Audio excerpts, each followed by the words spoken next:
What's up, y'all? What up? Yo, what's going on? Got my boy Mike with us today. Gonna let the intro run and we're gonna jump right into it.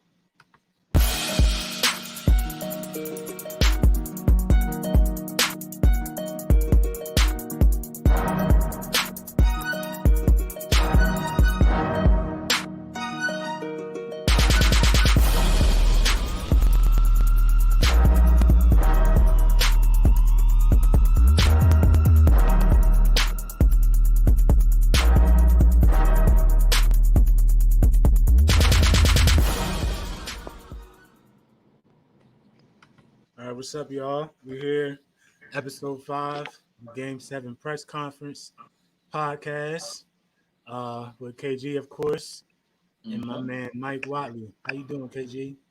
I'm good, man. How you doing? I'm well. Thanks for asking. How you doing, Mike? I'm good, man. Thanks for having me. It's a privilege. Yes, we appreciate you, man. No So doubt. Mike is a police officer in Jersey. So KG and I thought it would be important to sit down with the police officer with everything going on now, but focus on how we can help people because I think that everybody is aware of the current issues, but everybody doesn't really have the tools in place on how to operate with an officer so that we can control the things we can control on the civilian side, then also to get somebody who's been in the trenches to get their perspective on things. But we're going to focus on adding value. We don't want to run down the rabbit hole about politics and all those kind of things. You feel me? So to jump right into it. So Mike, you grew up with a single mom and 3 sisters in the New York, New Jersey area. So tell us about that. Oh Lord. Oh man, the question was too much for him. Yeah, he said I'm out of here. Let's give him a second. Yeah, We just can't get right at the beginning of these Johns, bro. I know that pressure turned up. Let me tell him to log out.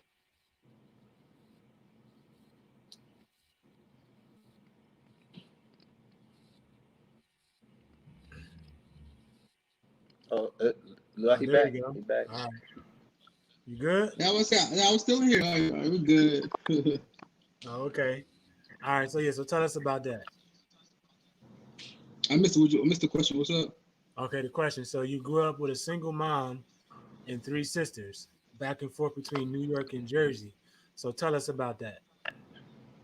Yeah, like I said, I got one older sister, 2 younger sisters. So I grew up, like I said, single mother, 3 sisters. I was around my cousins more because like I ain't have no brothers, nothing like that. So that's where how I ended up in Willingboro. But what happened was my mom moved to New York, and like she had a friend out there that she was real close with, and I was real close with her sons. And her sons used to get in a lot of trouble. One of them caught a murder, certain stuff like that. So my mom didn't want me in New York, so that's why I ended up in Willingboro, staying with my cousins or whatever. That played football with B and them. So that's why I stayed in Willingboro. For the most part, it was cool, but you know how people rep their parks and all that. So being from Buck, ended up in a lot of fights and stuff like that. I got stabbed in 8th grade. It was fighting behind some shit that I had no clue what we were fighting for. So growing up, I was a little rowdy, but not me personally. It's the people I hung with. Okay. All right. Well, I mean, you just hit a gold mine right there. So you said that you weren't wild, but the people you hung with were wild. You feel me? So Right. that led you to get influenced by them and to get caught up in some situations. So as you Yeah, know, go ahead. Yeah, because the day I got stabbed, I had no clue what was going on. I was in middle school, and my cousin were around high school, so I always been bigger than everybody my whole life. So they called me like, "Yo, we about to fight. Meet us at the park." And me riding, I ain't asking questions. I just showed up there, ended up fighting grown men. I had no clue why we were fighting. Ended up getting stabbed. Like I said, behind something else. So Wow. So how did that make you feel like when you got stabbed? Where'd you get stabbed at? I got stabbed in my back. He stabbed me in my back and sliced across with a box cutter. So I had to get staples and stitches to close it up. Yeah. So I still had a scar to this day. But me being young and dumb, I wasn't mad at nobody. I looked at it as me. I was riding for my family, so it was what it was. So it wasn't nobody to be mad at. Mm-hmm. And won't nobody be mad at Push but my yourself. yeah, and my mom, but my mom was pissed because she know that I only did it because my older cousins called me to come because I was at home on the phone with a girl chilling. So if they wouldn't have called me, I would stay home. But so she was mad about it. So that's how I ended up moving back with my mom after that. Mm-hmm. So you moved back to New York after that. Yeah, Yeah, okay. Man, that's big right there, man, because a lot of people don't turn around from that. You feel me? yeah, Either that'll be lifetime trauma that they carry with them. Maybe they wouldn't have made it through that medical event. They could have passed away. You feel me? We all know somebody who got stabbed as a teenager in Willingboro who didn't make it. You feel me? right. And And then it'll go to the same time that that person had got killed from okay, getting stabbed somewhere out there. But and the doctor told me I'm a bigger guy. He told me like 'cause my cousin ended up in the hospital too because he had concussion. He's like, if that was your cousin that got stabbed instead of you, he'd have been dead. The only reason why he's still alive is because you were bigger. wow. So was that like a moment for you, or could you? It seemed like you kind of just breezed through it. Like that Yeah. wasn't a moment for you. Nah, you know, around that time, 50 Cent, Many Men was big, so you know Oh. that was in my head. I was like, so, that was my theme song. Uh huh. So you know, I took it instead of like being like, oh, I gotta calm down. I was still like, yo, what's up? Yeah, yeah. So, And it's all about how you receive it, man. Like right. I was saving this for later, but I just lost my first student that I was actually like kind of close with. Mhm. Um, he didn't even make it to graduation, bro. Like he was just right at graduation, but he got shot multiple times. But just a couple months earlier, he had got shot. You feel me? And I saw him just through happenstance visiting my old school, and I was talking to him. And then a good friend of mine still works there. He was like, "Yo, Willie the man now. He the man because he got shot. You feel me? And he was Right. getting into things because he was misguided. But once he almost lost his life the first time, it seems like he dove even further into it because of the respect Yeah, he got stuff can make you go either way. Right. the first time. You feel me? And my man, he ain't make it 4 more months. He ain't make it 4 more months. So I don't know. I think it's unique how you handle it. Like it just happened. You Yeah. feel me? But I think I guess we ain't get there yet. But something shifted in you because people that go through things like that where it just happens, they end up being real dangerous when they get older. You feel me? I'm sure Yeah. you probably come across people like that all the time. Yeah, and then the talk about that. So what happened is when I did go back to New York, I was doing certain stuff I can't mention, but I was doing all the wrong stuff. You feel me?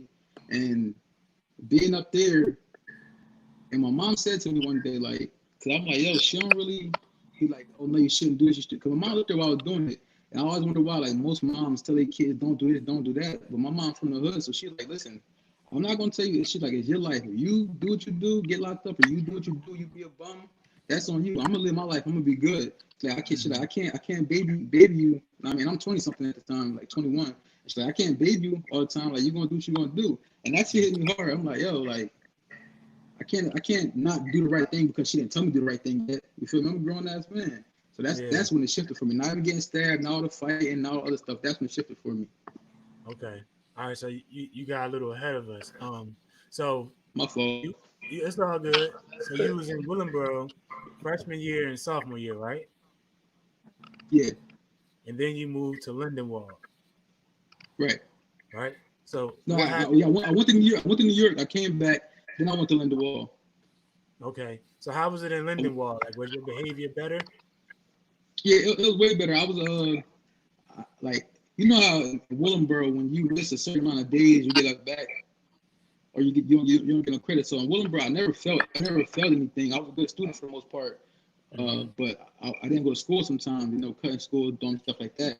But so I ended up having to, when I got to Lindenwood, I had to be in this program when I was in one classroom all day Mm. in order to get extra credits. And they called it tank. And like people that I was in there with, some of them was really like special. You feel me? So it wasn't really for me to be in there, but I had to do that in order to graduate on time. So when I got there, I ended up being a model student. I played football, never Mm-hmm. got suspended, nothing like that. So I do what I do so I can graduate on time. Walking to summer school 2 miles in the heat. I had to get my shit together. Yeah. So Was that change inspired by the fact that you had to graduate, or was it inspired by the change of environment, or a combination? It was a combination. It was a combination because like I really just it just hit me. I gotta get my stuff together because I seen a lot of people I grew up with. A lot of people I grew up with, and they were just going the opposite way. I had a friend who dropped out of school in ninth grade because his mom wouldn't buy him new sneakers. Like, we were literally in school one day in Willenboro, and he's like, "Yo, my mom not buying no new kicks. I ain't wearing these no more." He said, "If she don't buy no new kicks, I ain't coming to school no more." And that was the last day he came to school. Mm-hmm. So I What? grew up around a lot of, like seeing stuff like yep. Ninth grade dropped out because his mom didn't buy him a sneaker. Never went to school again. That's crazy. Yeah, that's ridiculous. Yeah, I wow. ain't gonna put him out there, but we played football with him. We played football with him. And he dropped out in the ninth grade. Dropped out in ninth grade. Yep, popular, Okay. somewhat popular. You know him. We can talk about that later. I Yeah, we think I can. knew, Yeah. I wouldn't know him to be a dropout. You feel me? Um, but moving on. So we know you went to Syracuse with moms, and then you came back. Um, so and also I want to make a note, just something we can remember, and especially you as a police officer, it could be something that you do when you talk to people. We'll get to later, but the saying is, I picked it up from Inky Johnson, is that an environment will change a person far before a person changes an environment. You feel me? You can put the Right. same person in two different environments and then get two different people. You feel me? Just like you said, you was influenced by all the people you was in Willenboro and Lindenwold. You had a real strict environment, had to get it how you live. All those people wasn't there, and you figured it out. You feel me? So environment is very, very, very important. So Right. after graduation, correct me if I'm wrong, you moved in with your grandparents after. No, you went to college first, right? Camden County Yeah, College. but I was living there with them while I was in Camden County College. Yeah. Okay, so you went to Camden County College, then you were living with your grandparents. So how was Right. life then? Like for me, that right after college graduation, was when like I felt on my own. I think I was very, very prepared for college because I went to a very, very unique high school. So how was that time of like now you're an adult at college and living with your grandparents after all of the things you've been through? At that time, I still didn't feel like I still felt like a kid. I didn't have a car when I first graduated. I was working at Sam's Club as a cart guy, and I was going to school. And like still that I'm an adult, still didn't hit me. Mm-hmm. So so I was going to school. I majored in business, and just after a while, I think I did like 2 3 semesters, and like I couldn't maintain a focus while I was in classes. I could not, and then I just felt like it wasn't for me. Mm-hmm. I could not maintain a focus. Mm-hmm. And that's when you were working at Sam's. You said Yeah, working at Sam's Club. I was a car guy at Sam's Club. okay. And then what happened after that? Was that when you went to Walmart? No, I did after that. After had eventually I had quit Sam's Club. I ended up going back to back to New York, Syracuse again, and Okay. that's when I was getting to a lot of the same stuff that I wasn't supposed to. And then eventually, like me and my mom had that talk. And I was like, I'll get my life right. I Mm-hmm. talked to one of my cousins, ended up moving back with my grandparents, Mm-hmm. and then that's how I ended up at Walmart. Okay. How was And then my Syracuse? fault. You said what? How was Syracuse?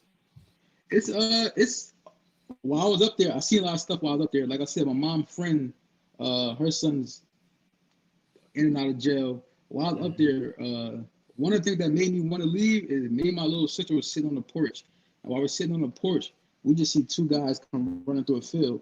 Ain't think nothing of it. Two guys come running through a field, and we see cops later like they're looking for him. It was what it was. And then the next day, my mom was like, you know, so and so son just killed somebody on the bus, and they're like, yeah, he ran right, he killed him right here, and then ran through the field. And me and my sister looked at each other like, yo. So we just watched my mom's best friend's son run through a field right after killing somebody on the bus. And then there was another instance where some guy, him and his girl tried to set somebody up at the corner where we was at or whatever, try to set somebody up. He gets in the back seat. She unlocks the door. He gets in the back seat trying to rob the guy. He goes to gun butt the guy, hits him. The gun goes off. shoots his baby mama in the head and kills her. And after that, I'm like, yo, everything's keep getting closer to home. I gotta get out of here. Yeah. So that's why I did. That's crazy because I mean I don't know nothing about Syracuse, but I just wouldn't think of that when I think of Syracuse. You feel me? I think of It's cold similar. and You know like, how Atlantic, go yeah, ahead. you know how Atlantic City, like if you're on the boardwalk, you're good. But once you go off that Mm-hmm. boardwalk, that's how it is. The college, if you're on the college campus, you're good. But once you go on Yeah. that street off the college campus, it's a whole different Yeah. world. Yeah. And I never knew it to be like that. That's why I went up there. But when I seen it, I said, yo, I never knew it was like this. Mm-hmm. Yeah, It was that's wild. different. All right, so you went through that process, then you came back and got to Walmart. And little did you know Walmart would change your life. Yeah, for real. Walmart, that's like I can't talk bad about Walmart. I got a lot from Walmart, man. I cannot talk bad about them. They helped me out a lot. Yeah. All right. So tell us about Walmart because I used to work right after college. I used to be a manager at Target. I don't even like going in there today, bro. I Yeah. can't My I can't stand Target. my experience, and it's funny because my wife, I met her at Walmart, and that's how she feels about Walmart. She can't go in there. She hates it. But I'm the Mm-hmm. opposite because when I first started, I was working in toys. I met my wife. My first year there, I met her. We ain't started talking or nothing, but she was working on electronics, so I'm like, yo, I gotta get over to electronics. I'm trying to meet her. So eventually I transferred over there, but that's when we met, and then we didn't start dating until she left. She left like a year later. We started dating, but while I was there, I made a lot of promotions. I was a manager in the back room, manager over the phones. Uh, we decided when we finally did get together, we got engaged. We decided we wanted to buy a house. They Mm-hmm. allowed me. They changed my whole schedule. I had gotten a job at Ancor, a mental hospital, and Okay. they changed my whole schedule for a whole like month. They had a month orientation, and they fixed my whole schedule for it to be able to do that. So that's when I was Wow. able to make a little bit more money. Ended up buying a house, Mm-hmm. and then when I was ready to be a cop or whatever, they they changed my schedule again so I could do certain stuff, and also they kept me on so I could have insurance, health insurance, just in case anything did happen, I did come back. They kept me on their plan for like a whole year, which they probably not supposed to do, but they did that for me, so they helped me out a lot. They Yeah. did Walmart they held helped me it out a down. lot. Hey, they Yeah, did hold it down. I was there for like 5 years, 5.5 years. So Mm-hmm. But they were I they were do clutch. They were believe clutch. everybody should work in retail at some point in their life though. It's a it's a very unique experience because everybody go to the Right. store, but once you see how it works, you get like a whole new appreciation for what's going on. You feel me? Then also dealing with all different types of customers you deal with in different situations in there. Mm-hmm. That definitely does help build character for real, for real. Mm-hmm. 100%. All right, so you already got into it. So then, how'd you go from Walmart to becoming a police officer? Oh, yeah, my fault. Let me go back. And then growing up, where I grew up in a city. Never talked about being a cop. I got a grandfather that's a cop, uncle that's a cop, uncle that's in corrections. But growing up where I grew up at, I never in my life wanted to be a cop. To be honest, I didn't even really like cops. I'm gonna be honest. I didn't really like cops. So I'm a big black man. Before I became a cop, I always had a big ass beard. So of course, me being in Williamstown where I'm at, getting pulled over, like oh, so I never was really big on cops. Um, but like I said, school wasn't for me, and I needed to do a career or do something where I could make money now before I put myself in debt through school. So I was thinking about corrections, and then a nurse at Ancor, he actually said it to me. He like, do you really want to do corrections? He said, you spent your whole life avoiding jail, not getting locked up, and now you're about to sign up for a life sentence. He said, because regardless how you want to look at it, you're going to jail every day. Once you're in there, you're in jail. You can't have your phone. You can't leave when you want to. He said, so you spent your whole life avoiding jail. Now you're about to sign up for a life sentence. And that hit. I said, damn. I said, I don't think I want to do corrections. I'm like, he real. So, and like, that's not. I actually got an interview for corrections and police the same day. The interviews were like an hour apart. And like the day of my interview, that's not decided. Like I'm gonna go the cop route. And like I said, my grandfather was a cop, the one I was living with, and he a sergeant. He retired from Fort Dix, and you feel me? I didn't like cops, but I'm like, yo, my grandfather's a cop, and this is like one of the best people I ever met in my life. So just because that's why I feel like just because you're a cop, to me, you have to be some kind of way. So that's been kind of Mm-hmm. changed for me. Mm-hmm. Nah, and I'm with you on that. When I moved to DC, I've never seen so many police. Period. It's the most police in the world here, literally. And I've never seen so many black officers. Like just like you, like I was cool off the feds. Like I ain't had no issue with them, but I Right, try to right. stay That's away how I from them. always been. But then when you came here, they like literally everywhere, bro, and so many of them are black. So that definitely changed my perspective on it. But just like you, like I never even the first time I ever like had a conversation with a police officer, outside of the school I work in, because you know you got the SROs in there, was this past Right, week at my student's funeral, you know, and we just started talking about the whole incidents and things. But that's why we brought you here today because we got to change that narrative. You know, that don't mean you gotta love the police. That don't mean you gotta want right, to do anything to each side. You feel me? But I do believe that it's important that we have some kind of open communication. Because one thing from a personal perspective that I haven't seen recently, it's like everybody's voicing their opinion on both sides of everything, whether it's the racial inequalities or police brutality. But I don't really see too many conversations. You feel me? I don't right, really see right, right. too many Everybody just yeah, yeah. giving context or being willing to receive information from the other side. You feel me? So that's powerful that you ain't even want to do it at first, At and you all, did it. at all. You feel me? Um, that's how life go. I never thought I would be a teacher. Never, never in my life. I See, kind yeah, of just yeah. stumbled into it. You know. And So that's crazy. I wanted to be a teacher at one point. That's crazy. I did want to be a teacher, but I just never, like I said, the school thing. I'm like, man, I couldn't get into the school thing. yeah. Well, I mean, oh, going back to school to be a teacher or working in the Yeah, school. going back to school. Yeah, going back I'm real good with kids, everything like, but going back to school to become a teacher. When I was in college, I just couldn't focus. When I was in Hmm. there, I couldn't focus. Hmm. I got you. I got you.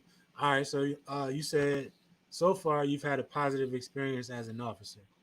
Um, so give me some Yeah, highlights. What are some of the good experiences you had as an officer? because I'm a police officer in the city where I grew up at. So like, I think the main thing, or the thing that the inner city does that hurts the police departments is growing up. Nobody wants to be a cop. Nobody talks about being a cop. So then you have people coming out of town from suburbs, stuff like that. Like, there's one kid that I graduated with. He told me he had his first encounter with a black person in college. I'm like, so you're about to be a cop in Camden. The first time you encounter encounter a black person, uh, conversation wise, was in college. That's what hurts the police department. When you have people from inner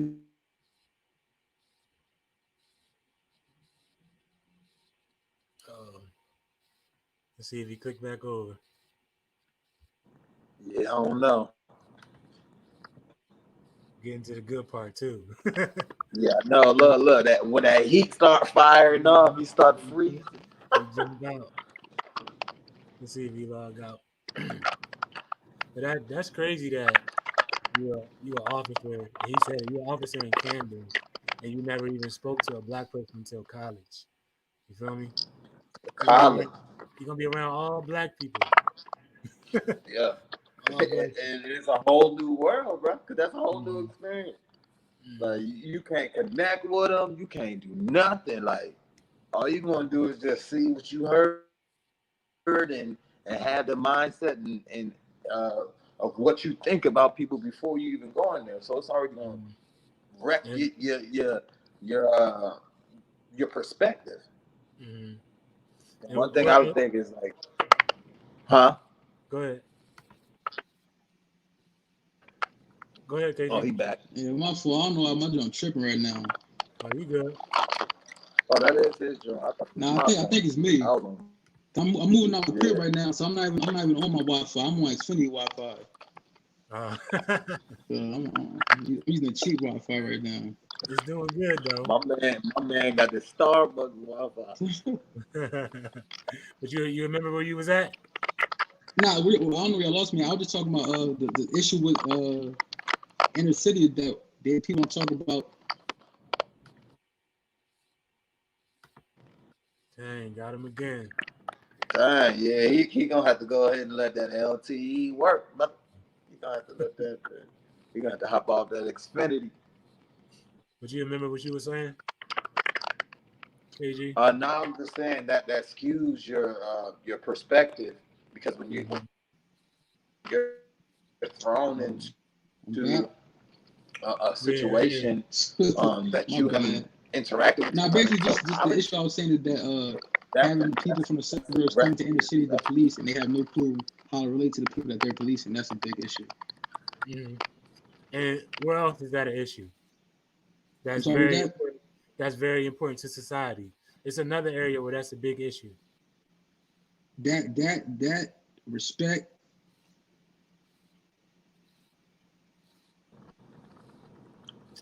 I'm saying in the classroom. in the classroom. Oh no, I need you to ask me a question. Oh yeah, and Yeah. it be out. I be going to calls for schools and stuff, and I say I'm like, yo, like a lot of people say I couldn't be a cop. I'm like, I couldn't be a teacher because for one, these kids nowadays are huge, and they're disrespectful. So like, I went to a lot of calls where kids like are out of control, respect, and then also teachers don't know how to talk to them, so Oh, got him again. Dang. There you go. damn, bro, You hating all ass right? Wi-Fi. All right, but I'm with you though. And like one thing I keep seeing, just social media wise, people saying take the police out of schools. Only people who don't work in schools will say that. Only people who don't work in schools, because now Right, there's no rules. Like literally in DC, it's literally illegal for a kid to get suspended. Like once they for hit a real. certain amount of days, even the principal can't do it. Like they gotta send it downtown for the superintendent to sign off on it. Like I've seen a little kid punch a 70-year-old lady in the face and she was in school the next day. You feel me? And I'm not really Mr. Suspension, but like, yo, they gotta learn because eventually they're gonna do some Right. dumb stuff and then run into you and they're gonna be locked up and they never knew about consequences before. You feel me? And then it puts adults in a weird situation because it's like, what do you do? There's no support. Like you just let the Yeah, kid talk however they want to talk. You feel me? And like I and then done that same stopped. thing. No, Go sorry, go ahead. ahead. Now Okay. I'm gonna say then that same thing applies when they go home because now parents can't put their hands on their kids, and the kids know that. So like you touch me, I'm calling diapers, or what, I don't know if it's the same thing at DC, but you touch me, I'm calling them. So like it'd be the same thing. So there's really no discipline. So then Yeah. like you said, when they run into me, what am I gonna do to them? Because I Mm-hmm. can't really can't do too much to a juvenile. I'm gonna tell your mom what she gonna do to me. Because she Mm-hmm. do something to me, I'm gonna call y'all. Y'all gonna have to. You feel me? So Mm-hmm. it's everybody hands are tied in a way. Yeah, yo, and it's like the kids just running it, bro. It's just Mhm. like I done. It's been times like the only reason, in my opinion, I've been able to make it as a teacher is because of me, because I'm me and my experience. Like if I just would have learned from a book, and if I would have came from a different city or a different background, I wouldn't be ready.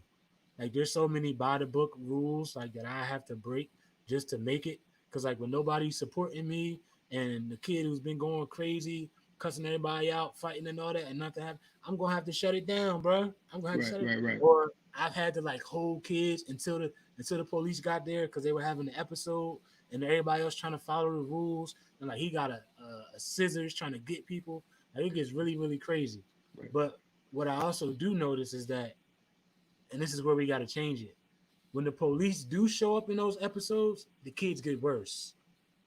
It's like they're Right. here, they're already up, and as soon as they turn, boom! It's like just the fact that they see an officer, and y'all already know y'all can't do nothing. We telling you they just No, here to help. right, Y'all literally can't do nothing. But right. just the fact that they see you, they think of all of the things that they think of, and it makes it worse. But I do believe that having officers in school is very very important. However, maybe they can have a bigger voice so that they're just not showing up in times of See the trouble. bad stuff. Right, right, right. Yeah, because And they do have relationships with kids, but usually it's only the kids who just happen to approach them. And most kids are right, curious; they're not going to approach an officer because everybody else looking, or right. Cause I'm like, because oh, you a snitch? Yeah. or they scared, or they Right. scared. You feel me? So that's kind of a tangent, but I do believe that police officers and teachers got a lot in common. Like we're Oh, totally definitely, definitely. totally overworked. So what? Lost him again. There you go. You hear me? Somebody was calling me. Somebody was calling me. Oh, Yeah, all somebody right, was calling me. My bad. all right, it's all good. Um, but when I was talking to the officers at the funeral, they said that they're actually in favor of defunding the police. So I was like, all right, and I asked them why, and they said because they are they're completely overworked, and a lot of the things that they get called for, it should be mental health care people getting called for. So they wouldn't mind the police budget getting cut to have an increase in the psychiatrist budget or the social worker budget or whatever the things may uh, whatever may be needed for the situation to help.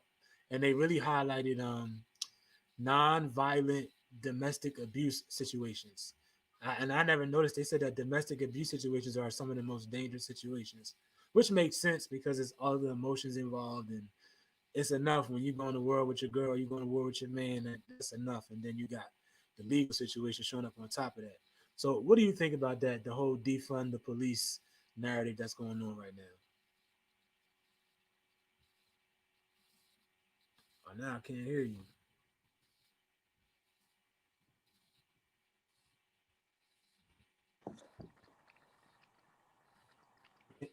Say something, Mike. I don't hear you. My man, Mike, his phone don't want to cooperate with you, boy. You might got to log out again, bro. Look.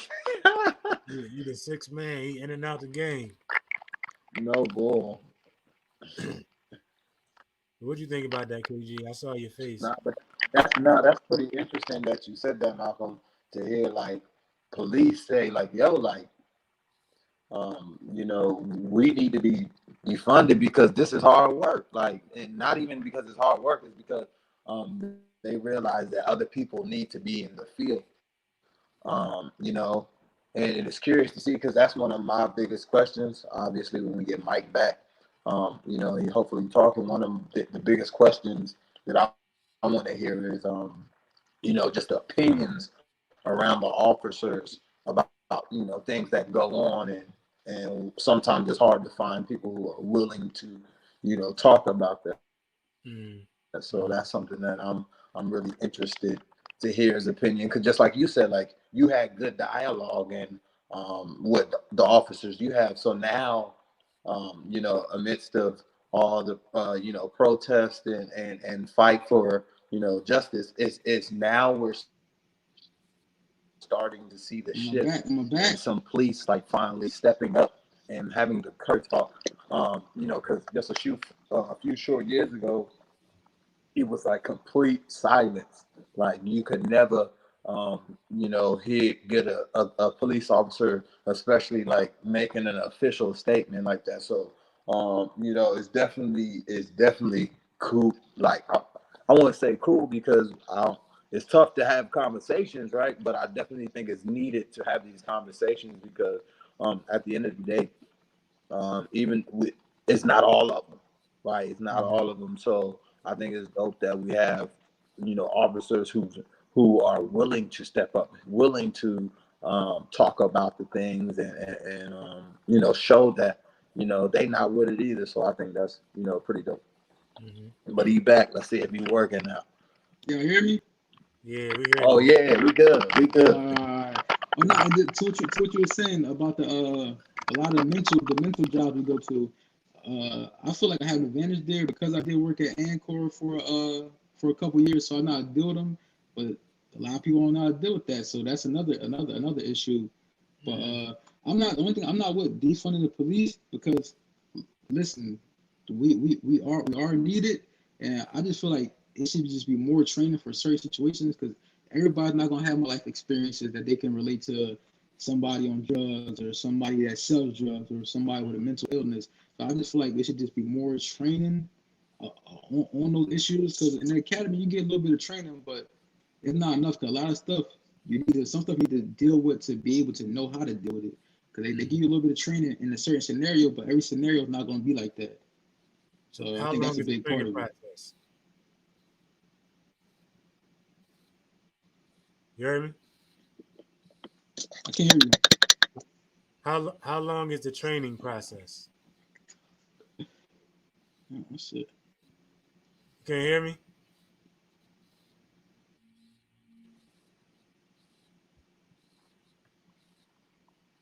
I can hear you. Now I couldn't hear you. Did you hear what I Okay. said? Nah. I can't hear. Can you hear me?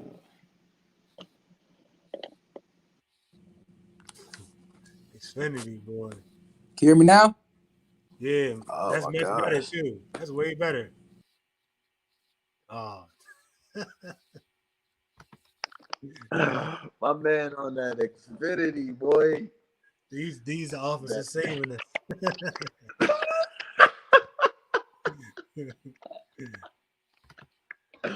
come on, dog. All Nah, right, we back. there we go. Now we ready. Now we ready. Hey, you was louder. You was louder with the headphones off, bro. Yeah. Say something, Mike. All right, we about to have to watch this, John. Yeah, we might have to just schedule a new day. Yeah, we might have to get him once he move, cause he said he moving, so he ain't got no Wi-Fi. Say something. Yes, I Yo, definitely think it's Yeah, there you go. you know what? I heard a little I'm bit. about to stop being cheap. I'm about to use my data. Forget it. Yeah, use that I'm data, gonna use bro. my data. Yeah, I'm using my Go data. Let me stop being ahead, cheap. Yeah, All right. we good. Uh, We good. but you were saying that you don't think that the department should be defunded. Oh no, no, y'all saying I don't think the department should be defunded. Because police are needed, especially in inner city areas. I feel like more training should happen. Because like I was saying, a lot of people don't know how to deal with stuff, especially like the mental illness thing. Luckily for me, I worked at Encore for a couple years, which gave me an advantage with dealing with mental illness and stuff like that. Or a lot of people I know from life experience, I know how to deal with the drug dealer. I know how to deal with the person on drugs. I know how to deal with the person that's mental illness and all that, just from life experience. But everybody doesn't have those life experiences, so they get a Mm-hmm. little bit of training in the academy, then they get thrown to the wolves, and that's not enough. Mm-hmm. And how long is the training process? It's only 6 months, 6 months, which Monday through which which I Friday. which I feel like it's really yeah. Monday through Friday is Monday through Friday, 8 to 4. No, sorry, like 7 to 4. And which I really feel that's not long enough for some people that help me. Everybody don't have those experiences. So you have somebody. We had this one kid, 20 years old, still living with his mom, coming to be a cop in the city, had no life experience, never had a job. This is his first job being a cop, and that's Mm, wild. yeah, So, that's crazy. That's crazy. And what about once you become an officer? Do you got to keep training throughout the process? nah, and that's the only thing you have to really keep training. Is the shooting. Like as far as agility, like the physical stuff, you really don't have to. It's up to you to keep doing it. You'll do like de-escalation training, like how to calm problems down, certain stuff like that. It really depends on your department. My department is big on us to keep training, having annual training, but most departments you don't have to do that. So that's why you see a lot of cops that be extremely out of shape, Mm, out of touch with a lot of stuff. Because once you get there, if you can, only thing that's mandatory like the shooting. Uh, that's the main thing, just shooting, and you don't gotta do anything else really. The so the continue to only thing that they as trained far as on, annual training. so the only thing you're trained on like long term is shooting. And the issue in Yeah, society is that, you have to pass shooting. and the issue in society is that too many police officers are too quick to shoot. Right, right, and that's one thing you have to pass the shoot training. But as far as like talking to people, it's not mandatory for officers to have a de-escalation class. Which my our department is real big on that. We they're nationally recognized for stuff like that, for de-escalating situations and their community engagement. But other departments that they don't have to do that. Now I feel like that's an issue. More departments should have to do stuff like that. Yeah, I think because a conversation can change everything, yo. Can change everything. Like you can approach somebody who Like, tripping for and real, and just for talk real. to them, and all that might come down, yo. But if you don't know how to talk to them, and I don't really got nothing to do with race. A Like lot of you not. some, go ahead, Mhm. talk to me. Not at all. Not at all. Now, a lot of you not. We have people. It'd be a whole situation, and certain people just not talk to people. They'll come on scene, white, black, Hispanic. They'll come on scene, and once they start saying the right stuff, the person be like, "Yo, I don't want to deal with you. I'm gonna deal with him," and I'll change the whole situation. Just to, like, it's all about respect and how you talk to people. Yo, Like one, some people got to realize, like, 100%. you're a human just like them. You're not no special, more special than they are for the job you do.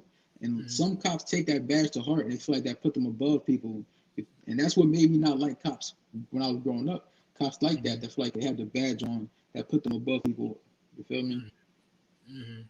And it's like that's like the same thing as a teacher.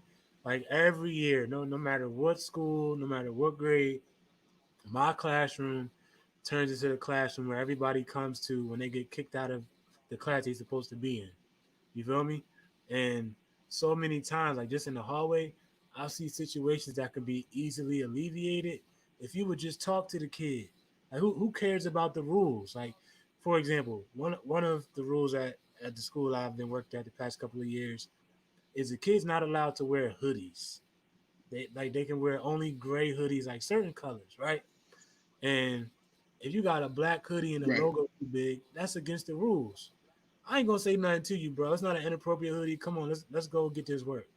Yo, but other teachers will chase the kids down the hall, Right. and call your mom this, arguing with the kids, not realizing that that kid is slowly building a disdain towards them. So the kid you came here to teach, they not hearing nothing you saying because you tripping off their hoodie.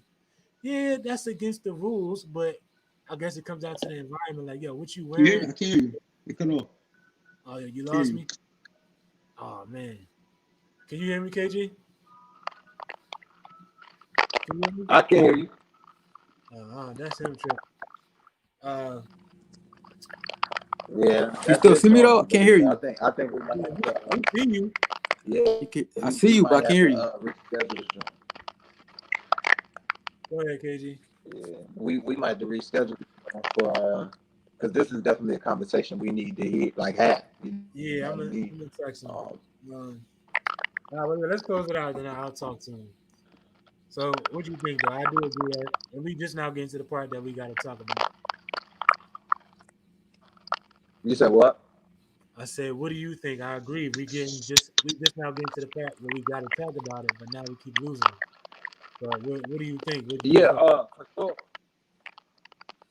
For sure. You know, in terms of what y'all were just speaking about, um, in regards of when he gets on the scene or certain police officers gets on the scene and they just have a certain calm about them, it helps a situation de-escalate. But a lot of times, just like Mike said, that you know, he's seen people in the force that really take that badge and that pride and honor. So when they're coming with an energy that's, you know, not coming to try to resolve anything, it's already at a heightened thing. So just like you said, in terms of um, the person doesn't really, they're not going to really receive what you're trying to say simply because of how you're delivering your message. So, you know, as people, we're responsible for delivering a message when we're in terms of communication, right? In the appropriate way, right? So it's multiple ways that I can tell Malcolm if you just like if you're in my classroom, Malcolm, and you super disruptive. It's multiple ways in which I can handle that. But if I come off the bat, you know, right, ready and super aggressive, that's not going to do anything but create a little tension. And then that person hearing that is going to swell up because then their ego's going to get involved. Yeah. Right. But once in terms, and obviously, you know, especially with the preterm knowledge that people have with that relationship with police and being scared of them, that's already a little heightened already. So Mm-hmm. when an officer comes with a little bit of that, the big man complex, you know exactly what I mean. Like that's already going to escalate a situation. We don't know how to communicate with these people that they already know so much about, you know. Mm-hmm. And obviously saying know so much is about sarcasm, but obviously that just leads to disaster. One, you got people that never interacted with other people that don't look like them. You got some people that are just scared. The only training they have, like Mike said, the up-to-date training they have is to shoot. That says something in its own. They're not required to keep a physical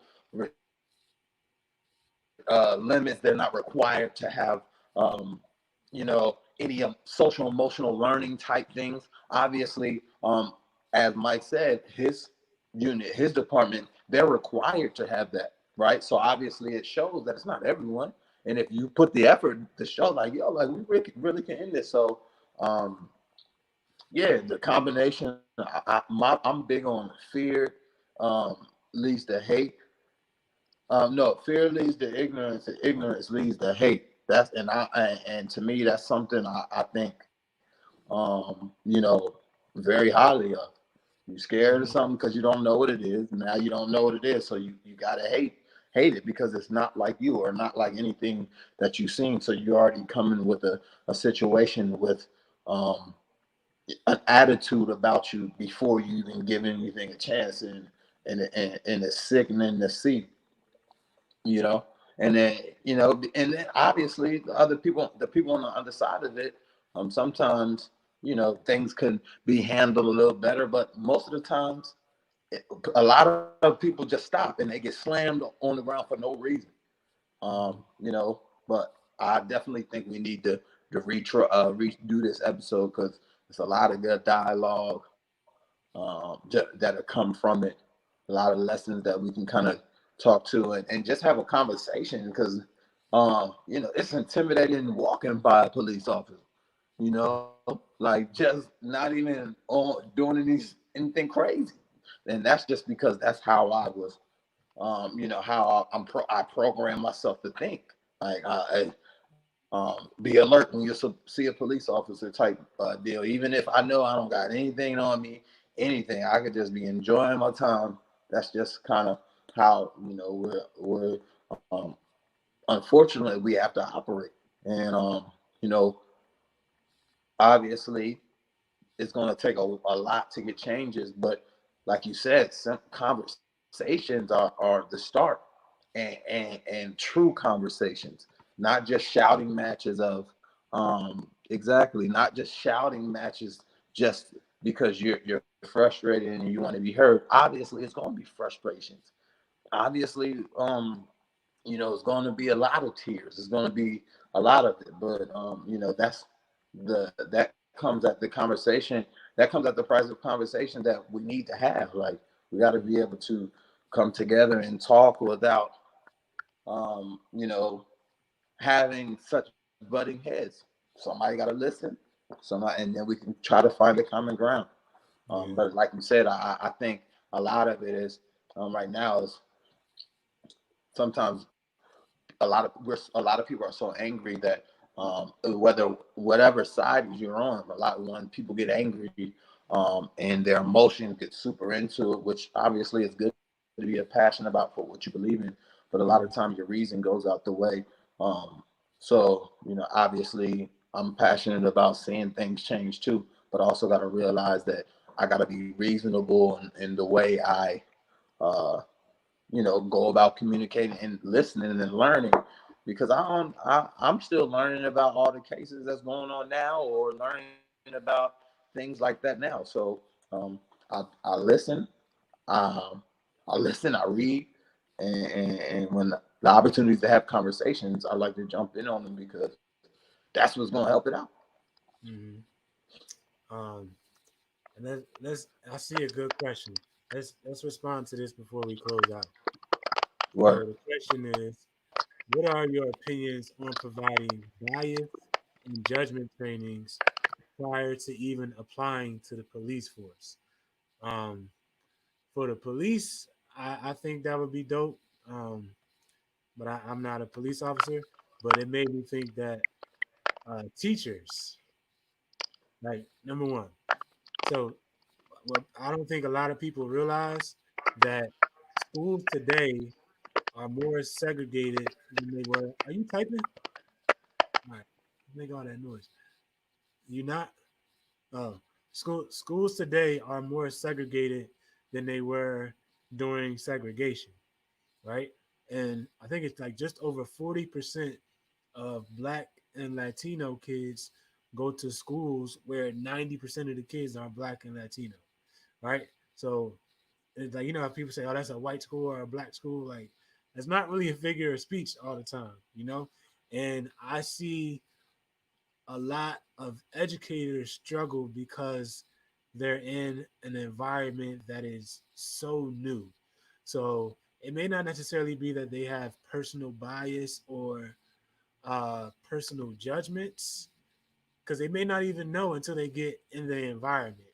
Like one of the biggest issues that I've seen is like sweating the small things. Like if you teach at a high school where all the kids Black and Hispanic, they probably gonna cuss, yo. You feel me? They probably gonna cuss. They probably gonna threaten each other. They gonna feel like doing their work sometimes. Sometimes they not. They probably gonna have wild stories at home, and that shouldn't be the first time that you are exposed to that. You know, and normally there's a training for like literally 1 day or 2 day, having a courageous conversation about race or learning about this instead of like actually diving into that. And I think that's a core of the issues because it's like we don't really focus on a lot of the problems because we be sweating the small things, man. Like small things. Like, all right, the kid 17, he gonna cuss. Like he's coming to you because he want to tell you something, and because he cussed, now you cut him off. So now he knows not to come back to you no more, as opposed to building that relationship. And then down the road, like, yo, you know you don't got to cuss. You feel me? Like we've all seen it. It's us, and we see it a lot in Mason. But it's like you kind of throw in the real teaching on the side. You feel me? They'll come to you Yeah. for a lesson, then you tell them what you gotta tell them, but then at the end, like, yo, you don't got cuss. But like if y'all gonna fight, like go fight away from school. You feel me? Just having those little informal conversations. But I do think that having some kind of evaluation of bias or judgment before you become an educator or before you become an officer would be dope. But is that really realistic? I don't know. I don't know. Because I think a Yeah. lot of the people who will make the a lot of the people who will make the best officers or the best teachers don't want to do those jobs. You feel me? Like they have this nerdy image of a teacher, or they know that teachers don't make that much money, or that they have whatever image they have of the police officers and all these kind of things. And a lot of the people that have the character to be extremely effective at those two careers never choose to pursue them. So I think that's our biggest hurdle before we get into testing for biases and such. Yeah. I definitely agree. Because especially especially places where inner city is, because it's going to be difficult and things like that. But do I think it? I think that could be a start for sure. Obviously, um, Mike showed us that his department does little trainings and things like that. Whether or not officers are going to take that serious or not, that's up to them. But I think it definitely should be required for officers to do some type of programs where they learn socially emotional learn about different things about having experience and such versus just getting 6 months of training and like, oh, you good, you're an expert now, but we got to be around the clock with that thing in my hand. Um, Yeah, so but do you think training is the answer? Like you get all the training in the world. yeah, I mean, I think training for experiences and or having people, like what we do with schools. Obviously, when we infiltrate a school, we come with an experience that even if some of the people who are there with us they never had, we provide that imagery and and and collectiveness to show you like, okay, like this is what's up, like this is how it goes, and we teach about that. And I think that's important. That's why we do, correct. And obviously, if there's more opportunity for programs and what do they call it? Sanctions with police officer, with their units, where they all go. But anyway, I think it's definitely important for them to have to be required to continue to learn, like, and be, because like um in education we have PDs. Sometimes all the PDs aren't, relevant, don't work. But when you come across a PD that, that can bring some life to a situation and open your eyes to a way that you may have not seen something before, I think that could be beneficial. But how and what that looks like, I'm not sure. I just think having the ability to learn and whatever, and how they can implement a curriculum would definitely help a little bit. But it's only how much they want to are willing to invest in that. All right, so let's go deeper than that. Here's why I don't think, I don't think training is the answer. So when we go into schools, agree or disagree, we can kind of tell within the first 30 minutes what participants is ready for the smoke and who just there because they're there for other reasons, right? And Yeah, yeah. normally, whoever we see who is ready to learn and stuff, that's who picks up the information and that's who shines. You feel me? And like for myself as an educator, I ain't paid attention to a PD in years, years. Either it's something that's super content that I know that we just not gonna get to, and it's not interesting to me, or it's something that is interesting to me, and it's usually somebody coming in to teach it to us who ain't never been in my shoes. You feel me? So I'm just totally Mm. disengaged, and I go to all of them. You feel me? I go to training after training after training after training, but because it ain't high on my list, I'm not picking up enough from it. So Makes sense. right now, the feds start getting all this training. They got training after training after training, but they don't want to be present in it. They not gonna pick nothing up. So that's why, like how they say that great companies, they don't hire for skill, they hire for character. You feel me? Like they need police left and right, and they have for years and years and years. So I think just because we implement new training programs don't mean that that's going to bring about change. I think it's a much deeper issue than that, and I think the solution, which ain't gonna happen, is like they would have to like start over. There would have to be some kind of very intricate process for you to become an officer, in some way for them to evaluate your morals, values, and principles and why you're there. You feel me? And that's like if somebody could figure that out, like you would literally change the world. That's like Nobel Peace Prize level kind of stuff. So one more, this because this ties into where we at. So should police officers live within the community which they serve? My answer to that is no. They don't have to. It just got to be the right people. Like for example, an officer from DC, I'm sure they could go to Philly and have an effective job if they choose to do so. You feel me? An officer from an extremely affluent background could be an officer in the hood and do great. It just depends on what kind of person you are. Like working in education, I work with a whole bunch of dope uh, black educators, but the most impactful in my life is a white dude, white as can be. You feel me? But he great with people. You feel me? Now, ideally, it's going to be more people uh, that would suit the bill better who come from your community. But I don't think that they have to be from your community. I think it just has to be people who actually care about what they're doing and are signing up to serve as opposed to signing up for a job. I agree.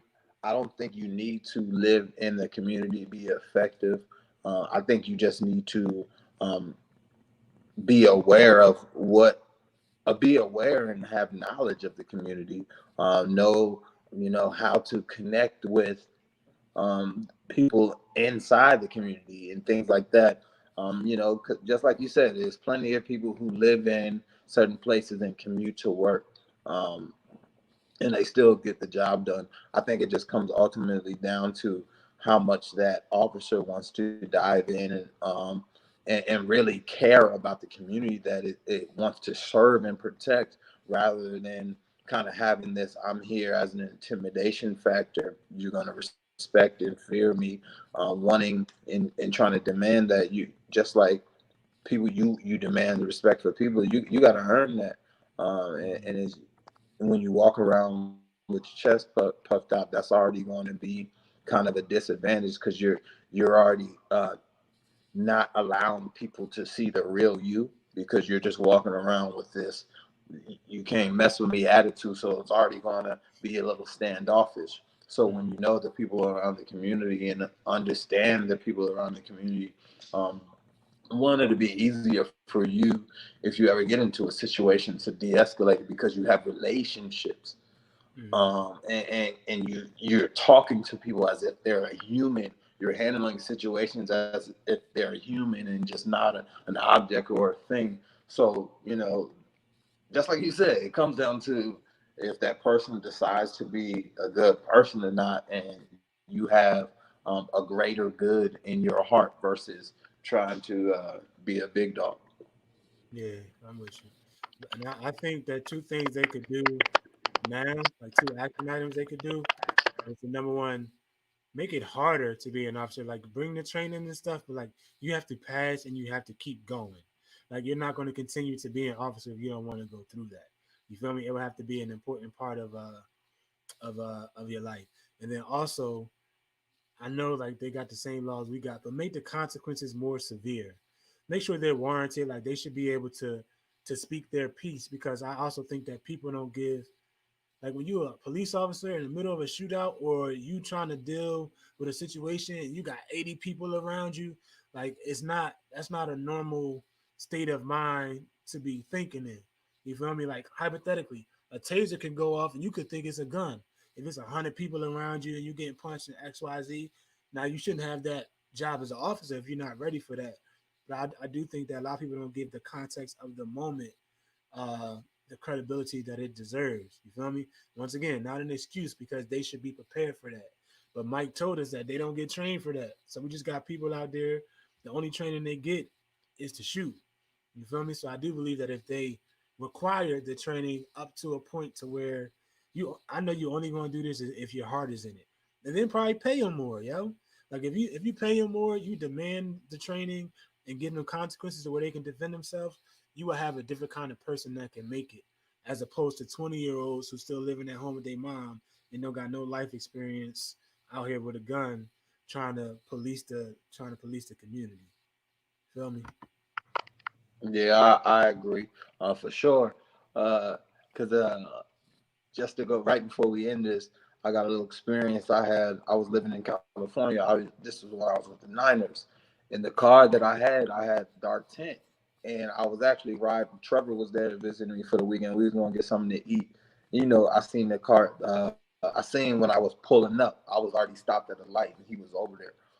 I see him turn his car on, and I'll drive. I'm like, yo, he about to pull me over, and he walking there, and I'm looking in the like in the mirror, and I'm like in my head like, yo, this dude look young and a mug. He was like, when he first walked up, he had his hand on the strap, and then back and like knocked on the back window, turn it, pull it down, pull it. Anybody back there? Like, man, tough guy. And then he walked up, and then he started talking. He still had his hand on the strap. First of all, he was like 21, 22. And then I presented him my ID, and his whole demeanor changed, because he recognized my name, took his hand off the strap, say, "Hey man, yeah, I'm sorry. It was just crazy. Your tint was so dark, and his whole demeanor. And then he was like, yeah, this is my first day on the this is my first day on the job. I just passed the academy. So like he was thirsty. He was like thirsty for it because he was so excited that he got his first job. I mean, his first, time out of being in the academy. Literally, I was his first day. Yeah. And he was ready, and like it was just crazy to me how ready he was. And then luckily, fortunately, I had that privilege of him knowing who I was, which helped the situation for me. But yeah, it was just crazy because it's almost like bloodlust. Like it's not I'm maybe that's a little bit exaggerated, but it's almost like wanting that first. Like who's gonna be my first guy I'm gonna mess with? Who am I gonna be the versus like, yo, how can I? I'll say this, and this is what the officer told me at Willie's funeral. Black dude. He said, yo, we're that way for a reason. Like, number one, this is my job. We walking up to tents. We have no idea who's behind the tents. You feel me? Sometimes somebody has something, sometimes somebody won't. And then he asked me where I was from. I told him. He said he's from DC. Then it made me think of this. He says, yo, when we walk around, we looking around for each other. We scared of each other. Certain streets you can't wear your headphones. Certain streets you can. Certain streets you don't even go down. And you've been living here for 20 years. You know not to go down there. So just imagine being an officer from this hood or not, and the way that people look at you off the jump. So we scared too. That's a problem, right? Not that they're scared, but that they don't have the trainings in place to be able to respond to that before they run up on you scared. You feel me? But that was also something I didn't think. I was like, yo, that's very true. Like it's certain streets I don't even go to. You feel me? Like I live right next to, or certain times of day I won't go there. Like all my people. So we can't really expect officers to feel like they're safe if we not making each other safe first. You feel me?